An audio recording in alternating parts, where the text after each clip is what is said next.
Assalamualaikum warahmatullahi wabarakatuh.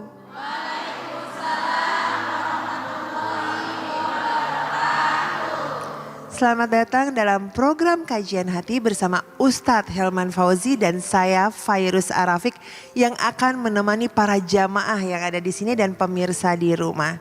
Dengan tema kita kali ini, sembah sujudku, sarana rindu bertemu denganmu. Masya Allah, tabarakallah. Ustadz, temanya ini menarik sekali nih Ustadz, tentang ibadah, tentang sholat, dimana kita pengen tahu nih Ustadz, kira-kira kita supaya bisa mendapatkan sarana terbaik dari Allah dan mendapatkan kerinduan yang begitu indah biar bisa bertemu dengan Allah tuh gimana Ustadz? Silakan Ustadz.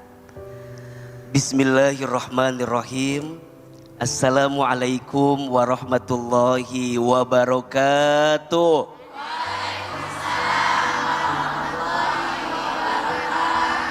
Bunda, setiap kita pasti rindu dan ingin selalu dekat dengan Allah Subhanahu wa Ta'ala. Bagaimana caranya?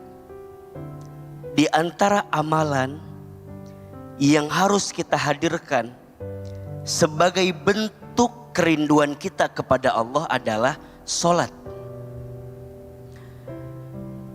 Dalam memahami sholat, ada 3 tingkatan yang bisa kita hadirkan.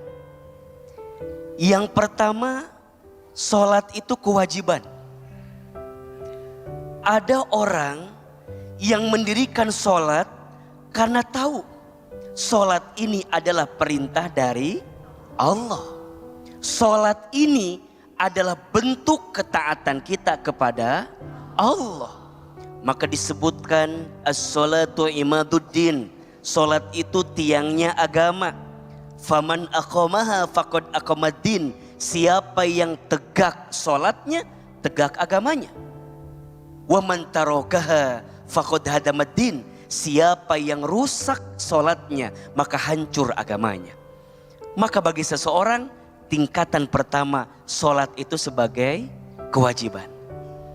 Ada yang kedua, sholat itu sebagai kebutuhan. Kalau kita enggak sholat, ada yang kurang dalam hidup kita. Dan ada yang ketiga, ini tingkatan yang paling tinggi. Sholat itu adalah kebahagiaan. Sujudnya lama, doanya panjang. Bahkan dia well prepare, persiapan terbaik untuk sholat.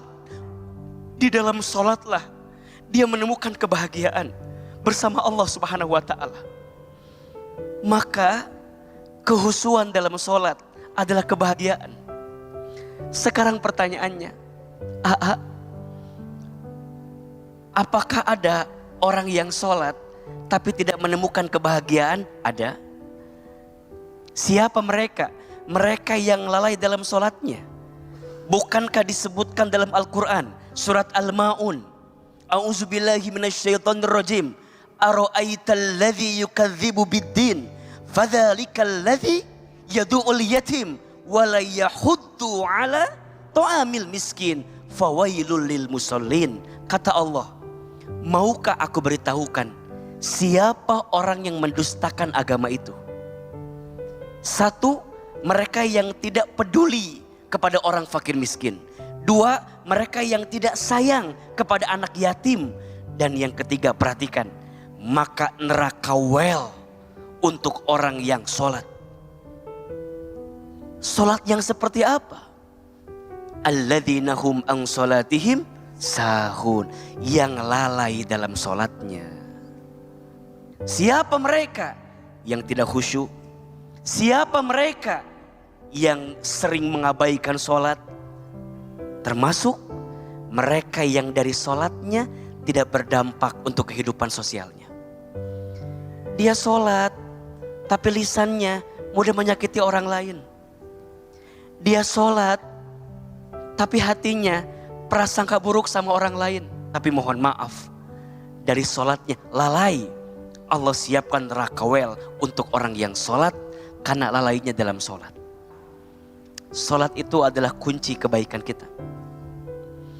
Jika mau melihat seseorang itu baik atau tidak, lihat sholatnya.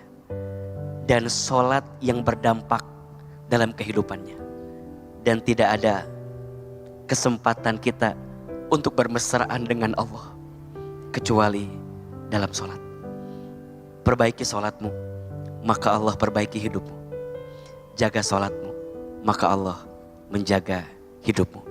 Mudah-mudahan kita semua menjadi orang-orang yang senantiasa menjaga sholat dalam kehidupan kita. Amin ya Rabbal Alamin. Kajian hati. Angkan. Bunda. Ada yang mau nanya nggak nih? Ayo boleh angkat tangannya.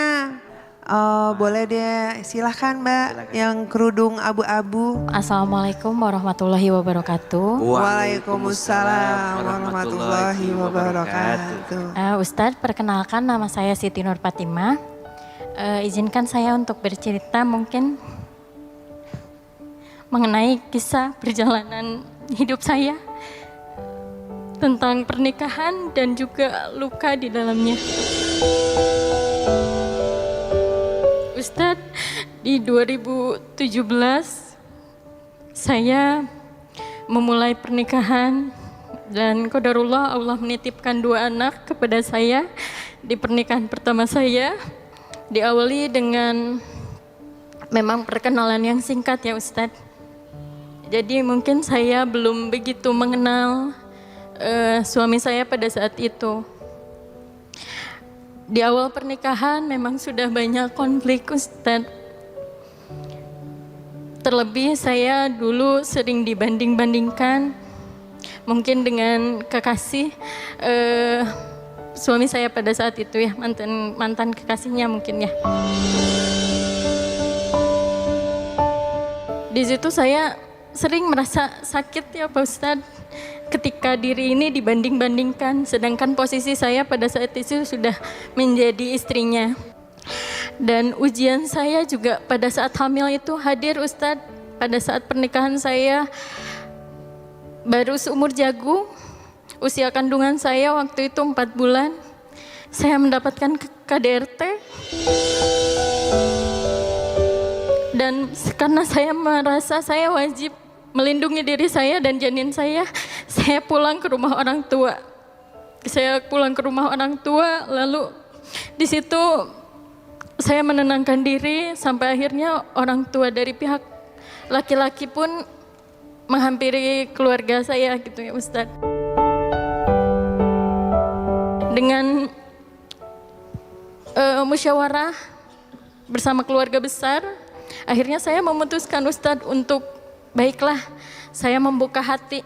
Saya juga nggak mau anak pertama saya masa iya harus tidak punya ayah gitu ya. Tapi memang ujian itu nggak pernah berhenti ya Ustadz. Selama kita hidup mungkin ujian itu tidak akan pernah hilang. Anak saya lahir, sampai dengan anak saya usia 1 tahun, saya diberikan lagi keturunan Ustadz. Diberikan lagi keturunan. Di pernikahan saya juga yang mungkin baru setahun lebih gitu ya. Pada saat itu anak saya kondisi sedang hamil, anak saya usia 1 tahun lebih dan lagi sakit demam. Saya mengajak suami untuk pergi ke dokter, tetapi ya di situ mungkin moodnya yang kurang bagus atau gimana, dia tidak mengantar saya. Akhirnya saya memutuskan untuk pergi sendiri ke dokter. Dari situ setelah pergi ke dokter, saya memutuskan untuk ya udahlah, saya tidak ada tempat untuk bersandar nih. Saya pulang ke rumah orang tua kembali. Setelah saya pulang ke rumah orang tua, tidak ada sama sekali dia langsung nyamperin saya untuk setidaknya kondisi saya tuh sedang mengandung dan saya bawa anak sakit gitu. Tidak ada sama sekali perhatian dan tidak ada rasa tanggung jawab lah sebagai suami gitu ya Pak Ustadz. Akhirnya dengan berat hati dan saya pun tidak mau harus terus-terusan di dalam rumah tangga yang ya mungkin saya sudah mengalami KDRT, saya terus harus sabar, tidak bisa Ustadz. Saya juga perempuan punya hati, saya juga punya harga diri. Itu saya harus mempertahankan apa yang menjadi hak saya gitu. Akhirnya saya memutuskan untuk ke pengadilan Ustadz. Saya memutuskan untuk bercerai karena memang dari perkataan suami saya pada saat itu juga sudah memutuskan untuk bercerai, tetapi hanya melalui WA, pesan WA Ustadz. Akhirnya putusan pengadilan pun keluar Ustadz. Akhirnya saya berpisah. Dengan kondisi saya pada saat itu memang saya hamil ya Ustadz. Di usia kandungan masih mungkin dibilang kecil lah, 3 bulan pada saat itu. Saya berjuang sendirian Ustadz. Sampai pada akhirnya di 2021 saya menikah untuk kedua kalinya Ustadz. Di usia anak saya mungkin pada saat itu 6 bulan lebih. Saya memutuskan untuk menikah karena saya berpikir anak saya butuh sosok ayah. Karena 2 anak saya masih kecil-kecil Ustadz. Saya pun kadang suka miris gitu ya. Ya Allah, anak saya butuh sosok ayah. Ujian saya hadir kembali. Pernikahan kedua saya diuji dengan lingkungan pertemanan. Lingkungan pertemanan yang mungkin kalau kata bahasa sekarang toksik ya Ustadz. Di posisi saya pada saat itu, alhamdulillah saya diberikan keturunan, anak ketiga saya mengandung sampai usia kandungan saya 9 bulan. Alhamdulillah tuh masih berjalan dengan lancar. Ujian saya di situ hadir karena lingkungan pertemanan. Sampai akhirnya ya tidak berpikir dengan jernih sampai menelantarkan saya gitu beserta anak-anak. Perdebatan, konflik hadir gitu ya Ustadz. Tapi dia lebih membela lingkungan pertemanannya dibandingkan istrinya. Sampai muncul kata-kata yang seperti ini Ustadz, saya berteman dengan mereka lebih lama dibanding saya menikah dengan kamu gitu. Ada satu masa di mana saya berdebat hebat dengan dia. Setelah kejadian itu, saya menerima kekerasan, saya ditalak di depan umum juga Ustadz. Karena pada saat itu saya pun, ya Allah, kalau aku harus terus bertahan hanya demi egoku saja, mempertahankan rumah tangga ini, saya berdosa Ustadz pada anak-anak saya. Akhirnya saya memilih untuk pergi dan berpisah. Apa yang harus saya sikapi Ustadz dari pengalaman saya agar saya tidak trauma? Mungkin karena perjalanan saya juga di usia saya sekarang masih panjang Ustadz. Apa yang harus saya sikapi dan apa yang harus saya lakukan untuk melawan rasa trauma saya Ustadz. Hati saya masih belum terbuka untuk orang lain gitu. Hal apa yang memang harus saya tempuh gitu untuk supaya saya tuh tidak gagal lagi dan gagal lagi Ustadz. Bunda,